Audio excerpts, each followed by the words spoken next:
Welcome back to another video, y'all. It's your boy Cordy, man. We're back in it. Let's get right to it. Stefan, weapons raised, visible. This is a reaction. If you push people, eventually they push back.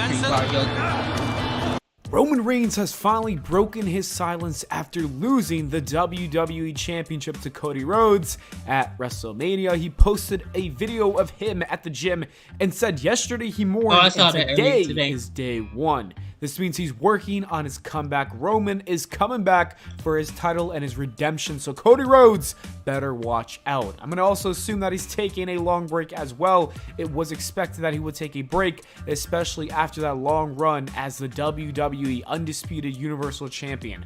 Based on the last couple of nights, you can tell that this was truly an emotional moment for him.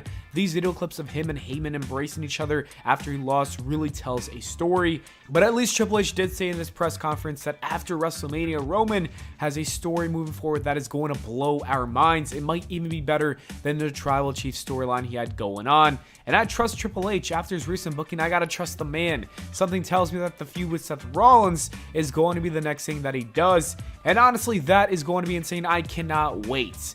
I think it's fine for him to take some time off because after losing the WWE Championship, that's an emotional thing, man. That's a huge loss and it's the end of an era. Just look at him and Heyman, like I said earlier, hugging after he lost. This man needs to take some time off to mentally and physically heal.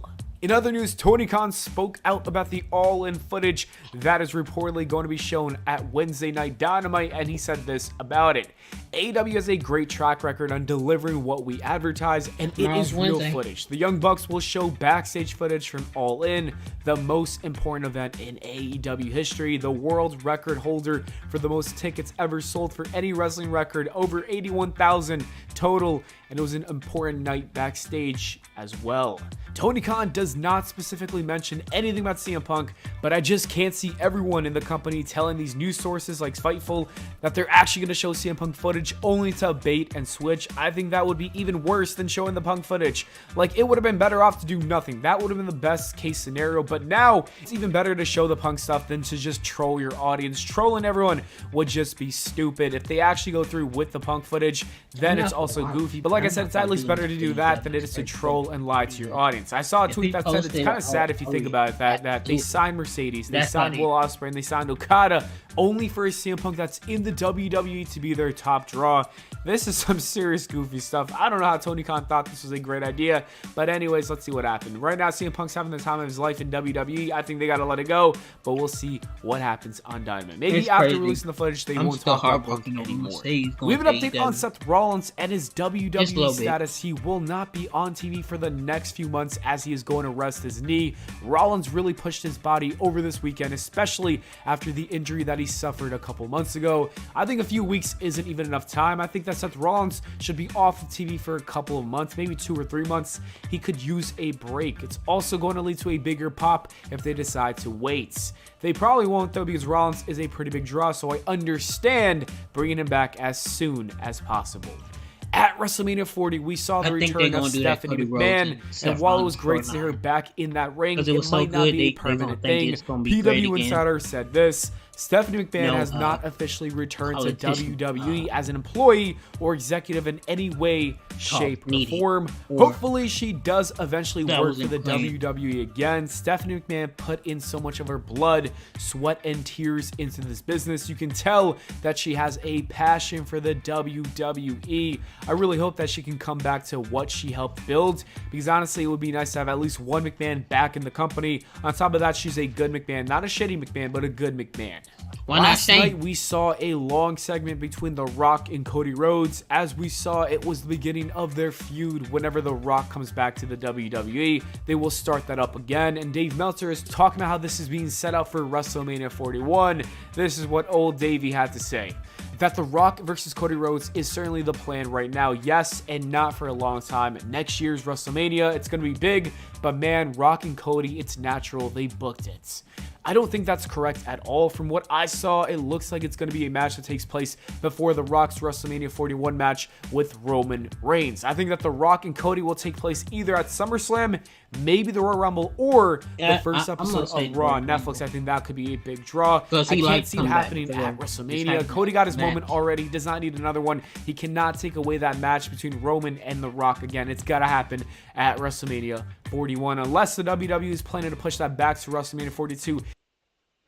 Peggy I don't think 18. they do that. Or as we like to call it, Pele.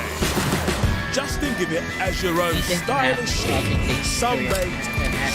It's totally possible, and I could see that, but I really think that it's happening at 41. Anyways, now let's talk about the Raw after WrestleMania. The show started off with Triple H and Cody We didn't have Rhodes. not It was one really nice return. to see these two share this special moment together. literally, it was just Cody Rhodes everybody cut that a was at decent WrestleMania promo. return. There's not much to say There's about some this promo NXT because honestly, these superstars. promos don't really do much. They don't have much of a story to talk about, and that's when The Rock came out. And I'm not gonna lie, this was kind of bad in my opinion. It went way too long, and they didn't really say too much. Like, I was sitting there saying, like, what's the point of all this? Anyways, the WWE could have honestly cut this from the show and it would have been totally fine. Nobody would have thought about it a bit. Cody and The Rock switching titles was also just very weird. When the fans are chanting, "This is awkward," that's how you know it is indeed awkward.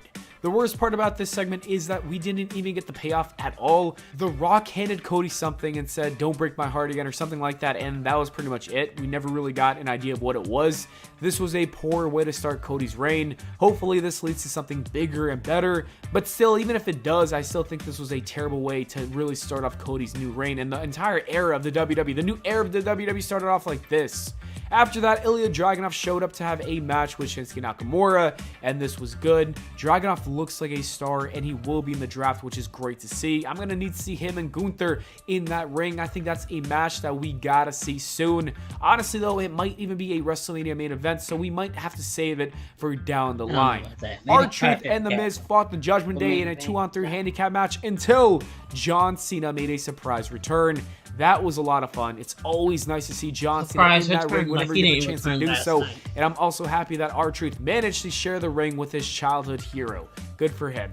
Roxanne Perez also showed up on Raw from NXT. She wrestled and defeated Indy Hartwell. It's felt weird. It's nice to see her make an appearance. Similar to Ilya Dragunov, I think she's also going to be a massive star for the WWE. She just has the it factor.